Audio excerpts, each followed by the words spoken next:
Okay, before we get started, I'd like to remind everyone that we audio and video record our meetings. So to the board, I ask that when you have something to say on the record, you push your microphone button and watch for the little red light. And when you're finished, please hit it so that others have a chance. With that, I will turn it over to Director Fuentes, Planning Committee Chairman.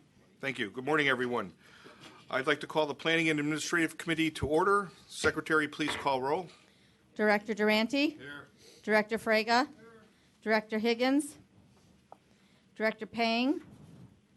Director Ross. Present by phone. Thank you. Paperwork completed and in order. Director Sager. Director Fuentes. Here. We have a quorum of 4 present with 3 absent. If the record would also show that Directors Colson, Grovin, Holt, Cotel, Lewis, McGallis, Melvin, and Director Troiani, are you on the line? I am. Are also present, as well as Chairman Dillard. All paperwork is completed for our phone participants. Thank you. Thank you very much. Thank you. Next is the approval of the minutes from the meeting held on May 17, 2018. Are there any questions or comments? Move. Seconded. Who seconded? Director Frega. Okay, thank you. Moved in. Would you like a roll call? Yes, please, Secretary. Director Durante? Yes. Director Frega? Director Ross? Yes. Director Fuentes? Aye. 4 ayes and 3 absent. Thank you. Next is a presentation of the 2017 regional and sub-regional peer review, and I guess, Jill, you're up. Thank you. Good morning. You're going to hear 2 reports, and I'm going to turn this over to Karen Allen. She's going to give the first report on peer performance. Okay. Son? Okay. Good morning. I'm here to present peer performance measure reports for 2017. The peer reviews contain data from FTA's National Transit Database, or NTD, and show how our region's operators perform in relation to their peers. As always, there is some lag time for the FTA to review, finalize, and publish the data. So the data being presented within these reports were published this past October and reflect the 2017 report year. So we've been here before. This is the 11th time we're presenting the regional peer review, which covers the top 10 largest metropolitan regions in the U.S., with Chicago being the third most populous region. For the Chicago region, we've aggregated data for CTA, Metro, and PACE. For other regions, we also aggregate data from each region's main transit providers, so that in all, 41 agencies' data is included within the regional review. For the sub-regional peer review, we look at each mode separately. We pick 5 peer agencies to compare against our operators. So we look at our urban bus, heavy rail, commuter rail, suburban bus, and ADA paratransit service compared to their own peers. This year, we worked with our task force to find more appropriate peers for PACE suburban bus and ADA paratransit. We've also shortened the report to exclude Vanpol and Dial-A-Ride, as it was proving too difficult to find meaningful peers for them. Performance for those 2 modes will continue to be reported in our annual 5-year trend analysis reports that we publish in the fall, and in the quarterly financial and performance report. Both the regional and sub-regional reports are in your board packets, but this presentation will focus primarily on the regional peer review. Within the regional peer review, we use a 1 to 10 ranking system, with 1 being the most favorable position for having the best performance for a particular metric. In the report, we evaluate all 16 measures and our relative performance in each of those areas. Looking at it this way, the Chicago region had strong performance overall. We ranked in the top half for 14 of 16 measures and in the top 3 for 9 of them, which is 2 more than last year. Chicago did not rank in the bottom 3 for any of the measures within the report. There were several rank position changes in 2017, as indicated by green and red arrows in the following slides. This year, we're also using these peer comparisons to help us understand how we're performing relative to our new strategic goals presented in Invest in Transit. You'll hear more about the strategic plan later today, but recall that there were 3 main goals: to deliver value on our investment, build on the strengths of our network, and stay competitive. These goals are guiding our activities, so now we have also used them to guide which measures we are giving particular attention to with this year's peer report. This and the next 3 slides are a series of charts for each of 4 performance categories evaluated within the report. These charts provide the rank performance from 1 to 10 for each measure, with again, 1's the most favorable spot and 10 is the least favorable. Chicago's performance is highlighted so you can easily see where Chicago falls on their ranking in relation to their peers. This slide shows the 6 measures for service coverage, which describe how much service is provided and used. As you can see, New York ranks highest for each service coverage measure, and Dallas ranks last. In our strategic plan, we talk about building on the strengths of our transit network. The peer reports always provide a good reminder, frankly, of how well our transit network is, or how strong it is. In 2017, we again delivered the second most passenger trips and passenger miles in the country. This in and of itself isn't surprising given the size of our region. More interesting, perhaps, is the supply of transit that we offer. We continue to provide good coverage when compared to our peers, as captured in the first 2 measures listed here. We've made a strategic policy decision to provide a lot of transit coverage across the region, rather than only in areas of high ridership. Coverage measures help us understand the mobility opportunities that transit's providing, whereas ridership is a measure of whether people chose to use it. So we'll be paying more attention to these 2 measures in the near future. The next category is service efficiency and effectiveness, where again we see some strong performance for the Chicago operators. One of our strategic goals is to deliver value on our investment, which includes being good stewards of the public funding that we have. We also like to look at our operating costs per passenger mile relative to peers to see how we're doing in terms of stewardship on the operating side. After 6 consecutive years in the top ranking, Chicago fell to 3rd place for operating costs per passenger mile. An operating cost of 67 cents per passenger mile is 3 cents higher than 2016. It's still 25% lower than the peer average, so we are still operating efficiently. The third category of service comparison is maintenance and capital investment, specifically into rolling stock. One of our strategic goals is to stay competitive. Transit studies show time and again that frequent, reliable service is important to riders' experience. So we can look at both of these measures through a strategic lens. First, we've steadily decreased the percentage of vehicles beyond useful life, from 30% in 2013 to 21% in 2017, which is a significant improvement. We moved up 3 spots in 2017 alone, as nearly 500 new vehicles were added to the PACE fleet. So it appears that a strategic decision to invest in new vehicles makes a difference from a peer comparison perspective. On the other hand, the Chicago region saw downward movement for the reliability measure, miles between major mechanical failures in 2017, dropping from 4th to 6th position. When we look more closely at the cause of that drop, we see that CTA bus is the primary factor. CTA is looking into the trend, but it is likely because much of their fleet is nearing middle age and the point at which they require complete overhauls. If we're able to fund these overhauls, we'll likely see improvement in this measure. If not, it may continue to decline. Where we invested in new rolling stock in 2017 at PACE, we saw reductions in the number of major mechanical failures. That number was down 26% in 2017, and Vanpool was down 44%. The final slide for the regional peer review shows service level solvency, which is a measure of our ability to meet operational and capital needs. Again, the Chicago region performs somewhat favorably in relation to its peers when viewed through this lens. Back to the strategic goal to deliver value on our investment, we're also trying to pay attention to our capital expenditures and push for more reliable, dedicated capital funding. When we look at the peer comparison for capital program expenditures per resident, we see that we are not doing well. We're among the lower half of our peers. When we look at the measure capital program expenditures, we look a little better. Chicago region ranked 4th for total capital expenditures, with a striking difference though. The Chicago capital expenditure of $726 million was 25% below the peer average of just under $1 billion, with New York outspending 2nd place Los Angeles by more than double. In conclusion, we continue to gain useful insights from the peer reports that inform both tactical decisions for the agencies as well as strategic direction for the RTA. Although we've seen ridership declines in recent years, we still provided 586 million passenger trips in 2017 for 3.8 billion passenger miles. The availability of service might be a better measure to follow so that we ensure we're providing appropriate service when and where it is needed. We've seen continued cost efficiency and effectiveness over the years. We see this whether we look at the region or by the individual mode in comparison to our peers.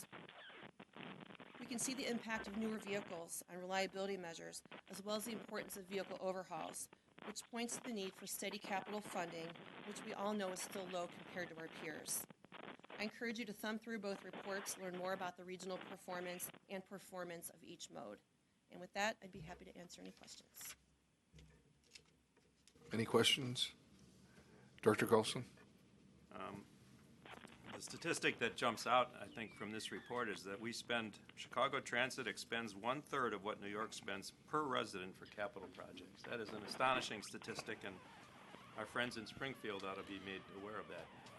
But on a more positive peer review note, I don't know if you know, but a Passenger Train Journal, which is a national magazine composed of people in the rail industry and knowledgeable rail riders across the country, just voted as the best commuter rail system in the U.S., Chicago Metro. So that's one view of some of our peers. Director Lewis? In your work and looking at peer review information, was there anything we learned about whether, from a demand perspective, because ridership is an issue for us, is there anything they're doing differently from a marketing or advertising perspective to stimulate demand that we may or may not be doing? Actually, our ridership in comparison to our peers, all of them are down. So even through 2018, we've got all those figures. Every region's ridership reports declines, except for Houston, which is recovering from the hurricane in the prior year. So they've got that rebound ridership, but every region had lower ridership compared to the year before. So in relation to our peers, we actually ranked 4th in ridership loss for the year for 2018. So we're not doing quite as bad. It's not like we're at the bottom of the list and looking for reasons. Everyone's experiencing ridership loss for a number of reasons.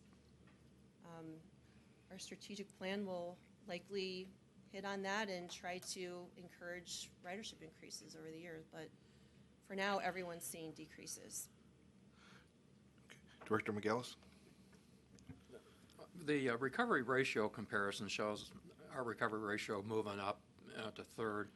And in the past, I thought many of the other agencies had a different recovery ratio. They only had to have a 30% fare box recovery ratio, whereas Illinois had one of the highest at 50. How's that taken into consideration when they make this comparison? That's true. In the NTD, though, what we're looking at with fare recovery ratio is strictly the percentage of fare box revenue in comparison to total operating costs. Okay. So the definition should be kept pretty clear, apples to apples comparisons. That 50% allows for certain deductions and exclusions. So when we look at the RTA fare recovery ratio, it's a different number because we allow those. That's why I was wondering, is the formula the same for the comparison? No, it's completely Okay. different. So this is strictly fare revenue Thank versus you. operating costs. Any other questions or comments?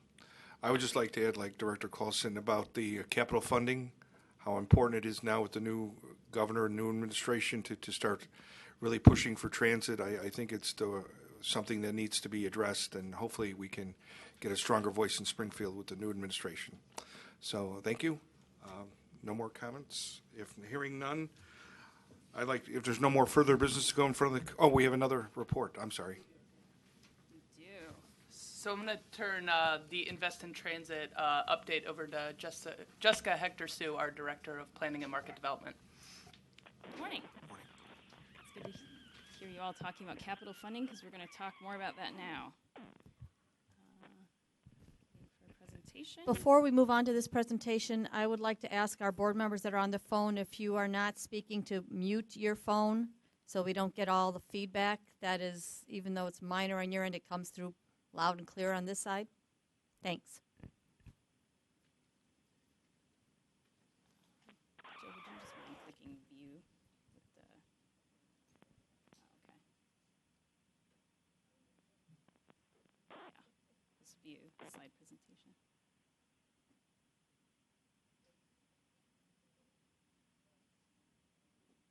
Yeah, perfect. Thank you. Good morning. So My name is Jessica Hector Sue. I'm the Director of Planning and Market Development here at the RTA, and I'm here to give you an update on our Regional Transit Strategic Plan. So last year, you'll remember that you, as the RTA Board, adopted Invest in Transit, the 5-year capital program, or strategic plan rather, that will be guiding our steps over the next 5 years. We called it Invest in Transit together in order to bring attention to the need to address our transit infrastructure deficit and to support the region's transportation network into the future.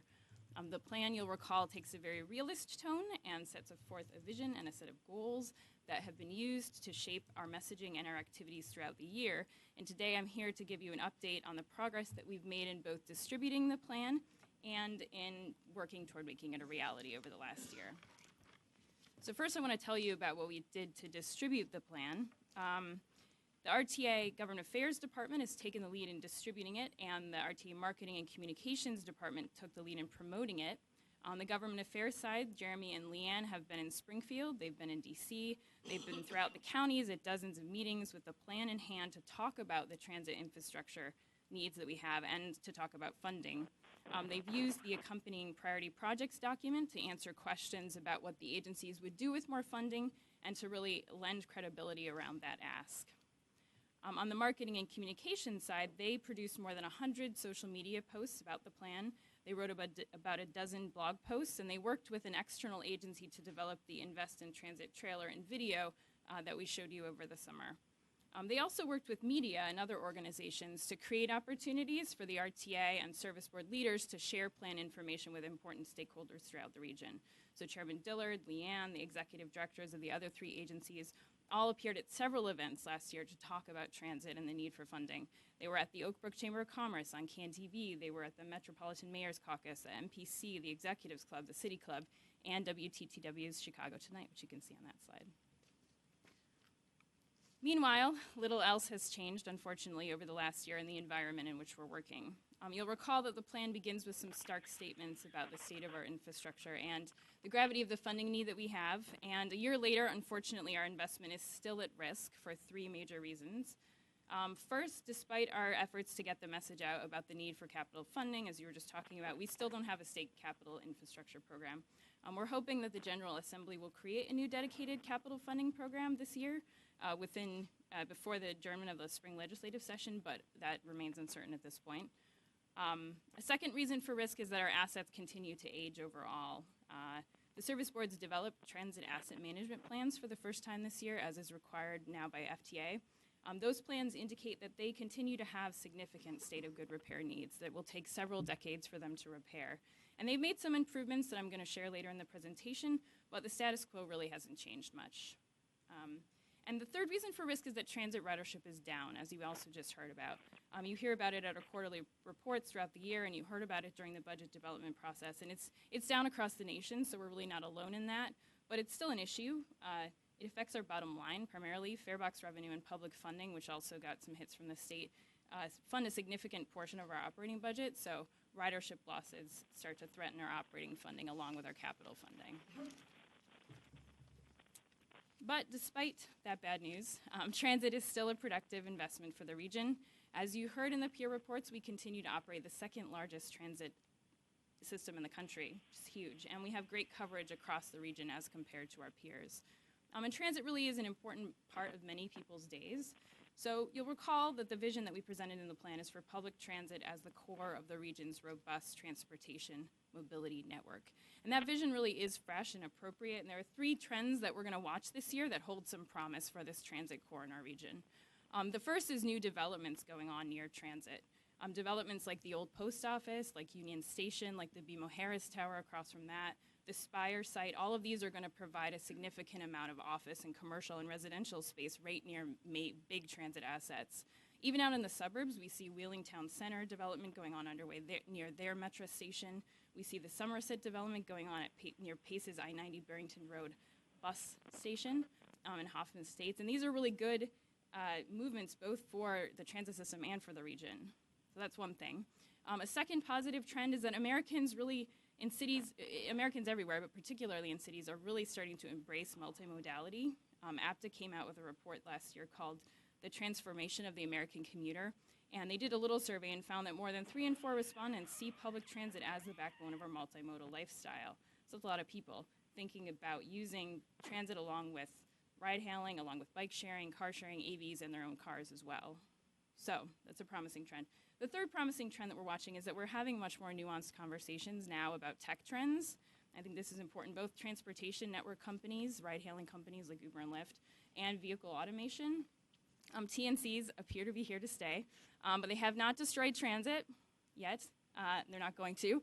And they really haven't proven to be the solution to all of our problems either. So we, as well as our peers, are starting to understand that and understand more about how to engage them in productive ways so they can contribute to our transportation system.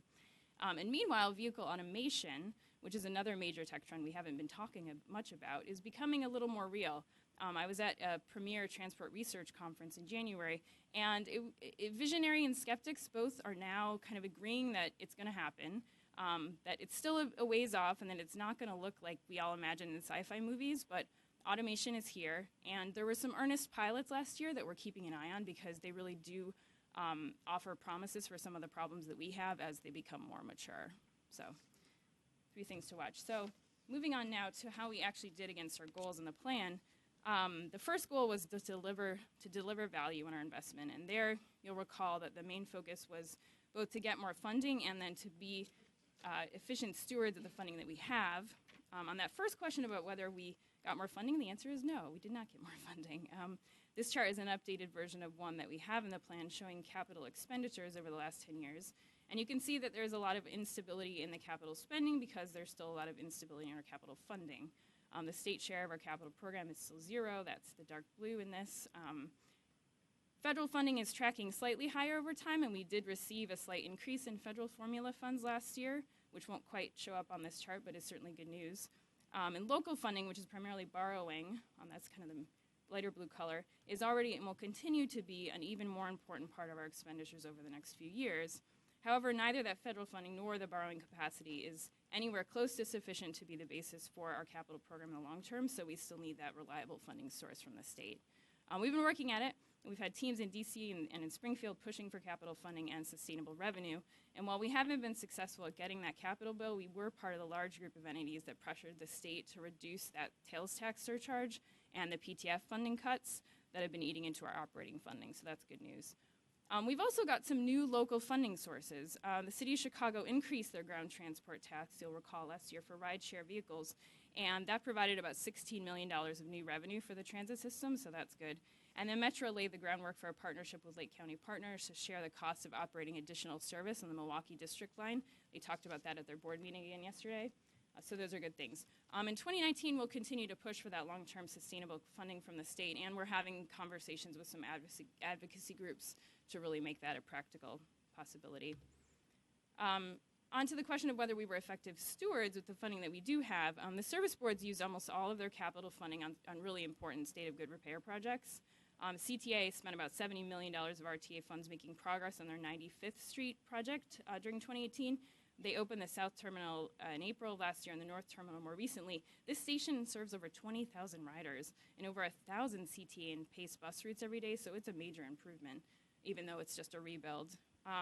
PACE spent over $8 million purchasing paratransit vehicles and fixed-route buses, which improve their reliability, as you heard in the peer reports earlier. And then Metro continued to make progress on their PTC project, which you heard about during the budget process. So these investments definitely demonstrate the positive impact of capital funding, even though the level of investment is below where we need it to be. So in 2019, we obviously hope to move the needle on both these state of good repair projects and our priority projects, which I'll talk about in a moment. So moving on to the second goal, that goal was to build on the strengths of our network. The main focus here was to both more fully leverage the transit system that we have and to focus our resources on projects that will improve it.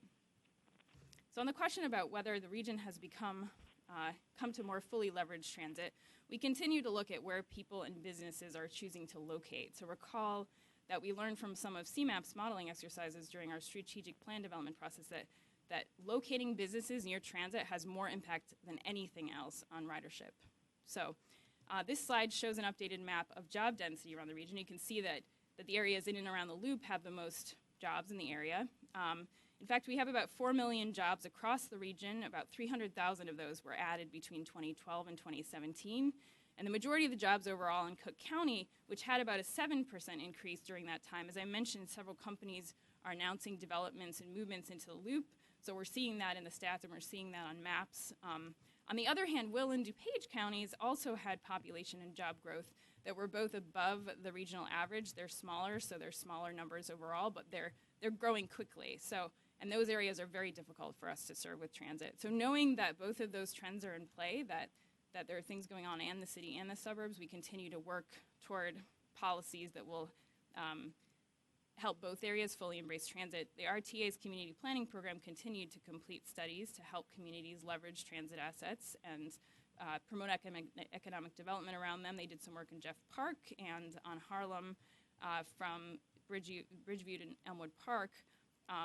RTA Planning, my team developed the first microtransit pilot in the region to connect people from Metra to some suburban office parks in Oak Brook. That's a public-private service that launched in June to solve kind of age-old problems with the suburbs. It's operated by Chariot, which unfortunately has just announced that it's shutting down. So we're working with Oak Brook Chamber and another operator to continue operations, but it's been a very useful pilot. We've learned some useful things from it, and it also, I think, points to how quickly the new mobility landscape changes. We also saw some cities affirm the importance of transit to economic development in their areas last year. The city of Chicago just passed a measure to add high-frequency bus corridors to their TOD program, which was the first in the country and is something that we really supported. As part of that, they're also going to include funding in their budget to eliminate bus slow zones and publish an equitable TOD policy within 18 months. So they're really leaning in on the TOD side. In the suburbs, Niles just signed off on a new TIF district around the areas where their Pulse services are going to be going. Pace's Pulse services are going to be going in Milwaukee and Dempster. So those are all good. We'll continue to do this same kind of work in 2019 with some pilots and some community planning studies, and also working with CMAP to implement Onto 2050, which talks a lot about creating a transit-friendly region. So on the second part of that goal, the question of whether we've effectively focused our resources on our priorities, in Invest in Transit, we identified about 50 priority projects worth about $30 billion that the service boards will do if they have more funding. Last year, the agencies obviously didn't get a lot more funding, so there was no significant movement on this front. They made a little progress on funding a couple of them or moving a couple forward. CTA continued to move forward on the RPM project. Pulse continued to work on planning future phases of Pulse. Metra and getting a Northwest Garage siting set up so that they can support that service. And then Metra got an infusion of funding for their 75th Street Corridor project. So those are good things, but unfortunately it barely made a dent. Most of the priority projects are still unfunded or underfunded, and as the service boards refresh that list during the budget process this year, we're at a bit over $31 billion in need now. So in 2019, we'll keep pushing for that long-term, sustainable, reliable capital funding source. So moving on to the third and final goal, that was to stay competitive. The question here is whether we provided the kind of service that people want to ride and whether they are satisfied when they do. It is challenging to know whether we provide the kind of service that people want to ride or choose to ride when they have other options. Clearly, many people are still taking transit during rush hour, so we have a competitive advantage for work-based trips. However, we're still seeing ridership declines overall. We're working to understand what's causing that beyond sort of usual factors like weather and the economy and gas prices. And we started a few efforts in 2018 that will continue into this year. All three service boards are watching their ridership. They're trying to identify patterns there. We're also collecting some new data. CMAP's doing a survey, for example, comprehensive regional travel survey that will help us understand how people are moving around. And then we're doing a non-rider lapsed rider survey that will help us understand why people are not riding or why they've been riding less than they used to. We're also trying to test whether new service and partnership models like the one in Oak Brook I mentioned could significantly change the way that companies interact and consumers interact with the transit system in the context of their mobility choices. So, meanwhile, we're also looking for more meaningful ways to measure our competitive edge. Right now, we talk a lot about ridership in our quarterly reports and our annual reports, but as public transportation agencies in Illinois, we don't operate just to maximize ridership. And in many cases, we're not able to scale our services or adjust our pricing based strictly on demand. We have operating limitations, we have legal obligations, and we have a precedence, frankly, of providing many transit options across a very large region. So we think it's more meaningful to start measuring transit service coverage, as we talked about earlier in the peer reports, or measures of opportunity that our transit system affords. Measures like these more accurately capture our mission as public transportation operators and will help us stay competitive by doing things like right-sizing our operations and embracing that role as part of a larger mobility system. Not to say that we won't look at ridership, we'll continue to watch that, but we won't be focusing as much on that this year. So I wanted to pause there and see if you had any thoughts on that idea. We've talked a lot about it in the last presentation and this one as well. So any thoughts on that? You mentioned that group Chariot closed down. Is that what Yes. So what were they and what happened that it didn't work out? Do you know? Sure. Yeah. So they are they were a startup company in San Francisco, and they were purchased by Ford. So they're a part of Ford Smart Mobility now, and they've been operating for a couple of years. And they just made a decision recently that their operating model was not sustainable, and so they've announced that they're shutting down services in the next couple of months, and so that affects our service with them as well. They were basically a microtransit operator, so they were providing shuttles that took people, in our case, from Metra to office parks, and so we'll replace them with another service.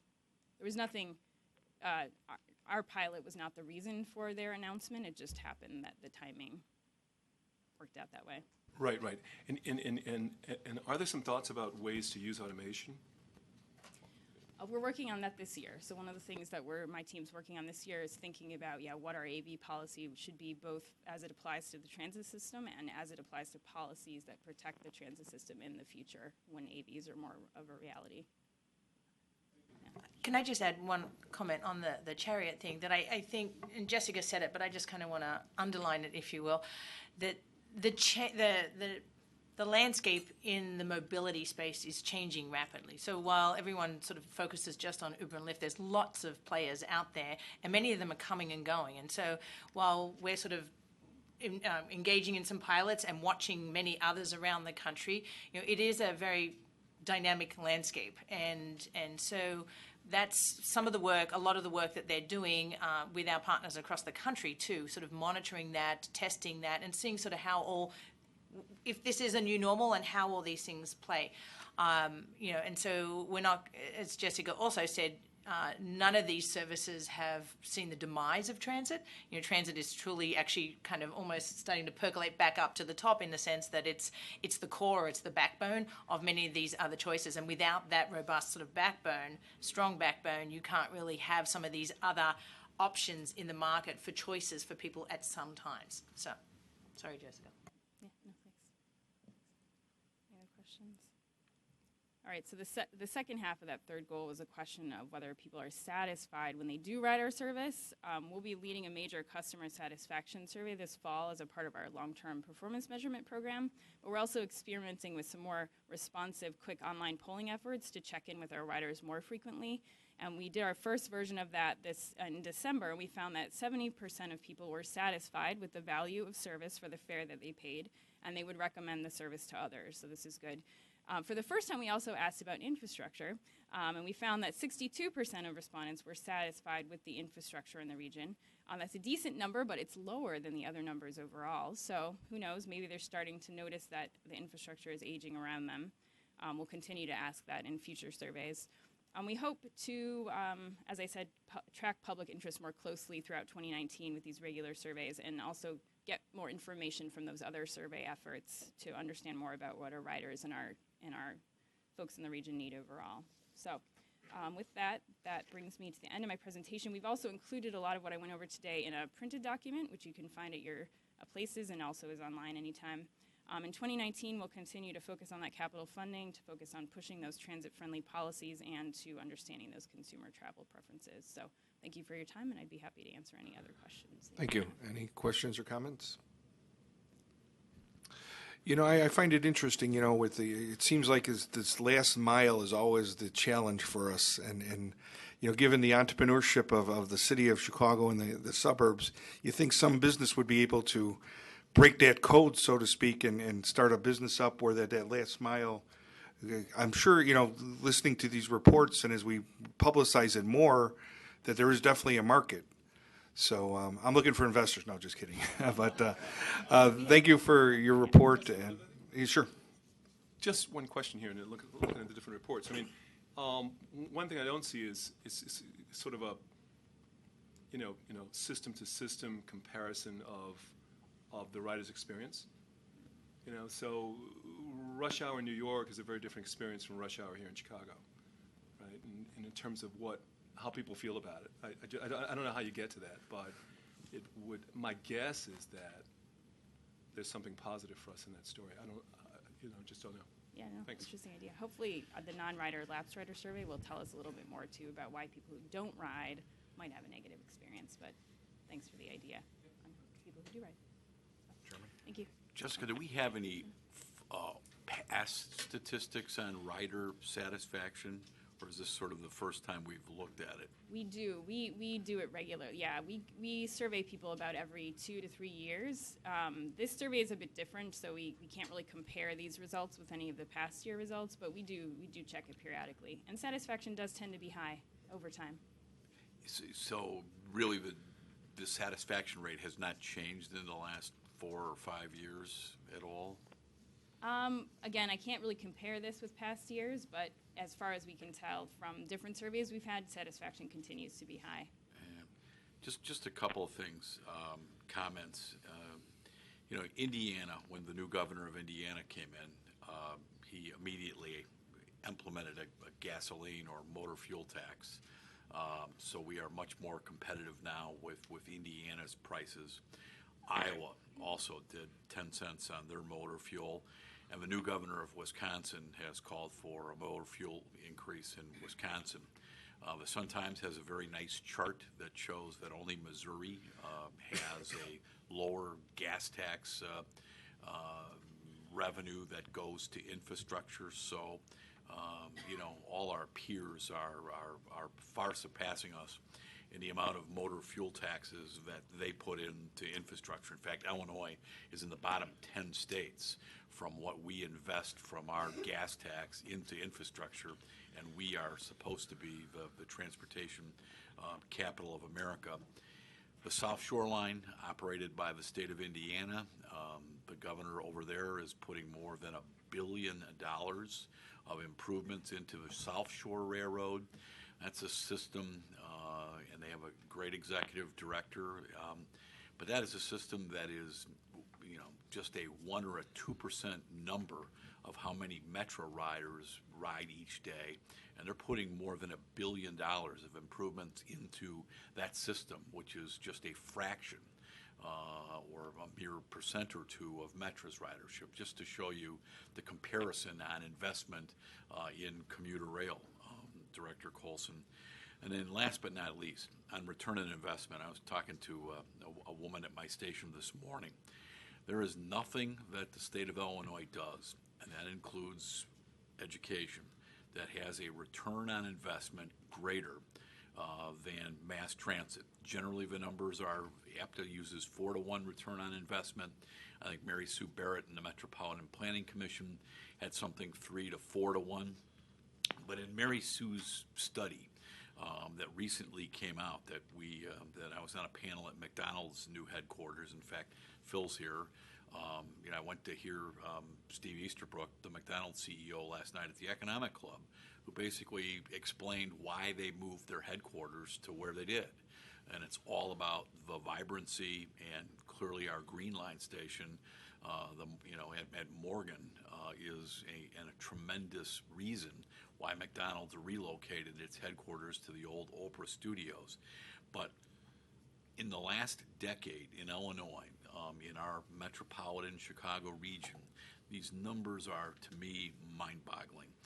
85% of all new commercial construction took place within 1 mile of mass transit. 50% of all jobs created, 50% were within a half a mile of mass transit. Those numbers are staggering. I mean, why wouldn't you invest in transit if it creates jobs?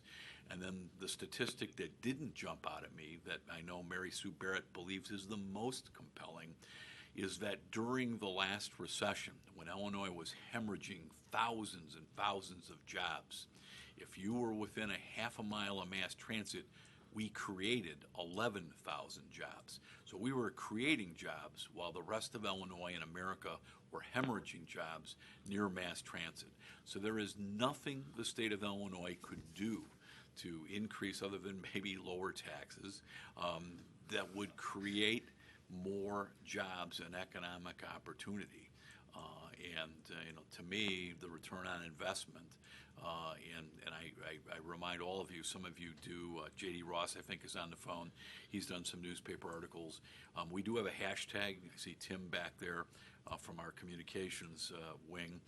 Invest in Transit is our hashtag, and I try to throw it on anything that I put up on social media, and it sort of should link you back to our strategic plan. But Invest in Transit is sort of our mantra or hashtag. But thank you, Jessica, very much. Any other questions or comments? Hearing none. Thank you. If there's no more further business to come before the public session of the Planning and Administrative Committee, I would like to entertain a motion and a second to adjourn. Director Higgins, Director Frega. All those in favor? Aye. Aye. We stand adjourned.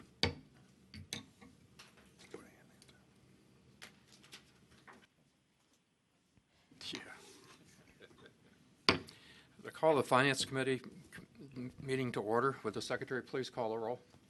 Director Colson. Director Groven. Director Holt. Present. Director Cotel. Here. Director Lewis. Here. Director Melvin. Here. Director Troiani.